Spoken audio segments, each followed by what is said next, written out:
Mic number 1 میں اگر کوئی غیر مسلم بھائی ہو تو میں والنٹیئر حضرات سے گزارش کروں گا کہ وہ ان کو موقع دیں۔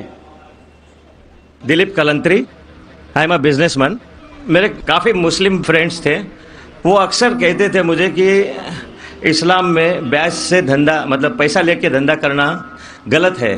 مجھے اکثر وچار آتا تھا کہ یہ کیسے ڈیولپمنٹ ہوگا، لیکن آج کا پریزنٹ سینیریو پورے دنیا کا دیکھتے ہوئے ایک ماننا پڑ رہا ہے کہ جس نے اپنا گھر گروی رکھ کے قرض لیا اور پروفٹ جس میں ملتا ہے اس شیئر بازار میں لگایا، ان کا گھر بھی تباہ ہو گیا۔ یہ جو سائنس آج آپ نے بتایا کہ اسلام ایک سائنس ہے، جیسے سائنس کے اوپر بھی کام کرتا ہے، تو یہ جو بات انہوں نے آج کے 1400 سال پہلے اگر کہی ہوگی کہ بیاج لینا غلط ہے، حرام ہے، اس کے پیچھے اس کی کیا فلسفی تھی، یہ میں جاننا چاہوں گا صاحب۔ بھائی صاحب نے بہت اچھا سوال پوچھا کہ اسلام میں ان کے بہت سے دوست مسلمان دوست کہتے ہیں کہ بیاج لینا حرام ہے، وہ یہ نہیں جانتے تھے کیوں حرام ہے، لیکن ابھی پتہ چلا کہ جو دنیا کی حالت ہے اکنامک میلٹ ڈاؤن میں، وہ جاننا چاہتے ہیں کیوں یہ حرام ہے۔ اور قرآن مجید میں کم سے کم 8 جگہ لکھا ہے بیاج کے بارے میں۔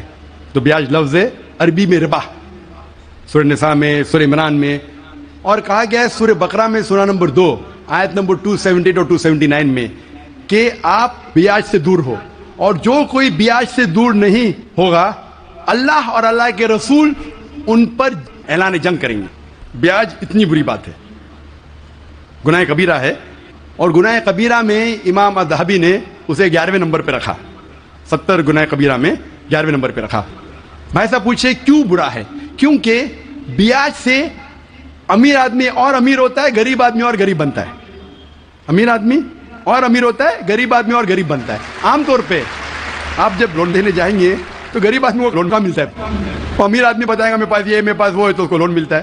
تو امیر اور امیر بنتا ہے، غریب اور غریب بنتا ہے۔ اسی لیے قرآن میں سورہ الحشر میں سورہ نمبر 59 آیت نمبر 7 میں اللہ تعالیٰ فرماتے کہ زکوٰۃ دو تاکہ دولت انسانوں کے بیچ گھومے، صرف امیروں میں نہیں رہے۔ اور بیاج سے کیا ہوتا ہے؟ ان اسلامک فلسفی ہم کہتے ہیں پروفٹ اینڈ لاس شیئرنگ، منافع اور نقصان کو ہم بانٹیں گے۔ منافع اور نقصان بانٹنے سے پوری اکنامی ترقی کرتی ہے، اور بیاج سے آپ بینک میں بیاج لیتے ہیں، منافع یا نقصان 8%، 10%، 12% آپ کو دینا ہی دینا، نقصان یا منافع۔ لیکن تو آپ دیکھتے شیئرنگ آف دا رسپانسبلٹی، اگر نقصان ہوا تو ہم نقصان شیئر کریں گے، پروفٹ ہوا پروفٹ شیئر کریں گے۔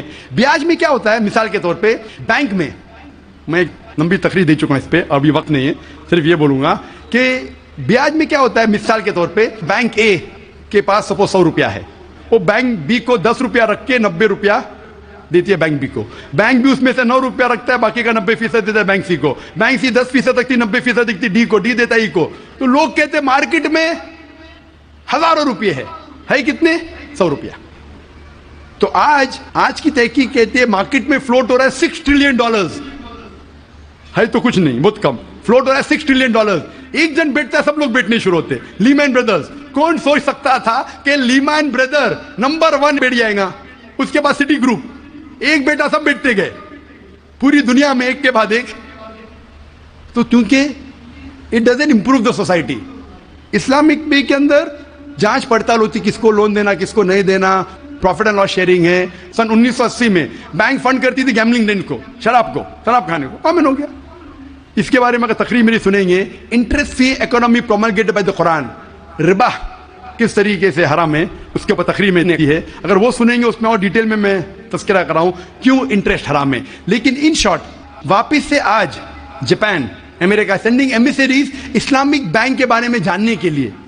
ہماری گورنمنٹ کے پاس ہم گئے تھے، میں فائنانس منسٹر چدمبرم جو فائنانس منسٹر تھے ان سے ذکر کیا تھا کہ اب اسلامک بینکنگ کیوں نہیں شروع؟ انشاءاللہ کریں گے جب میں ملاقات ہوئی تھی جدہ میں، لیکن RBI پرمیشن نہیں دے رہی ہے کیونکہ انہوں نے تحقیق نہیں کی۔ انگلینڈ دے چکی ہے، کئی ممالک دے چکے، انڈیا بھی اگر اسلامک بینک کو جس میں پروفٹ اینڈ لاس شیئرنگ ہے اگر اس کی اجازت دی تو انشاءاللہ انڈین اکانومی بھی بڑھیں گی انشاءاللہ۔ Hope that answers the question. Mic number 1 میں کوئی غیر مسلم بھائی ہیں تو ان کو موقع